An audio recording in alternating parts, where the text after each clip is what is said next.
Now, energy. I've been talking about energy prices since the first day I started here at GB News.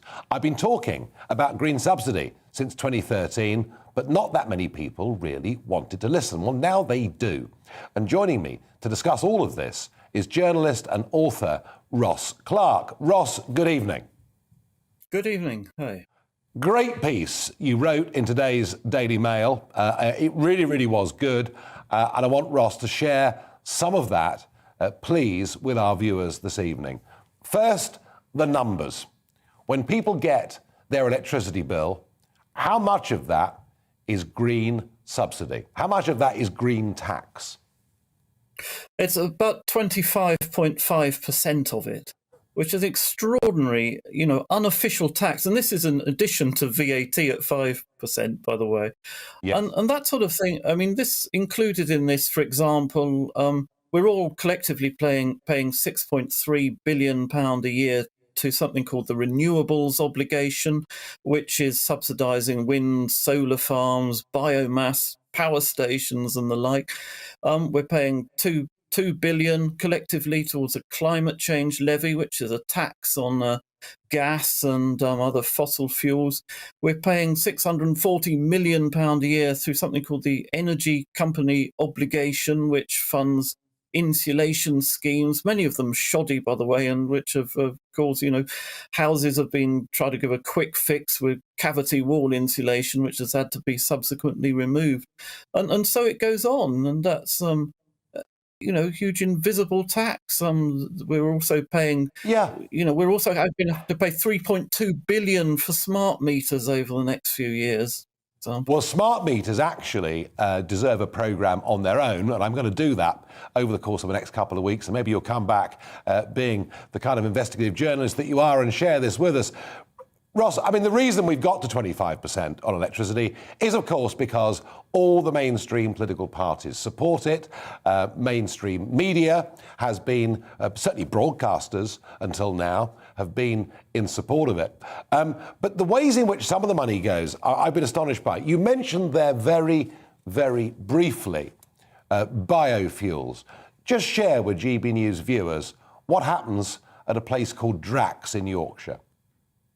Mm-hmm. Well, Drax used to be our biggest coal-fired power station, but over the past few years, it's steadily been converted to burn wood chips.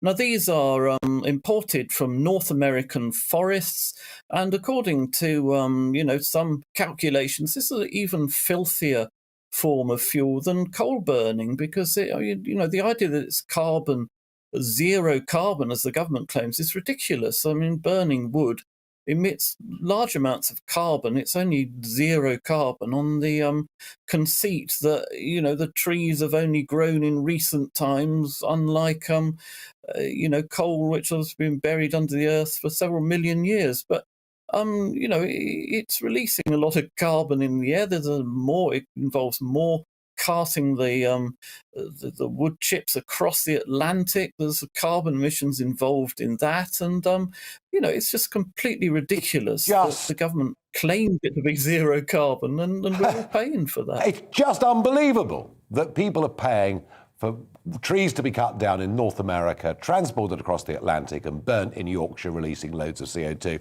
Share with us briefly the concept of constraint payments, please. Constraint payments are payments which are made to the owners of wind farms, mainly, when the wind is blowing too strongly, funny enough. We've got so many wind turbines now that the National Grid can't cope with all the electricity that they're generating when, we're paying sort of, millions of pounds a year to compensate wind farm owners to turn their turbines off when it gets too windy. I shouldn't laugh, we have no means really. of storing this energy. I shouldn't laugh, really, Ross, because actually a lot of people are going to struggle like crazy to pay their bills, and there are going to be some very big shocks to people in the spring when the bills come, plus the tax increases. And Ross, I'm pushed for time, but I must quickly ask you about this. In his party conference speech last year, Boris Johnson talked about perhaps up to 30% of the British countryside being rewilded. What does that do? Well, the idea is that, we return it to peat bog and woodland and it absorbs carbon and so on. But at the same time, it's taking a lot of land out of agricultural production. And some of the same people who advocate rewilding, on another day, they'll be complaining about food miles and saying we all got to eat local food. And of course, they're not connecting the two things and thinking that rewilding is actually making it harder to eat local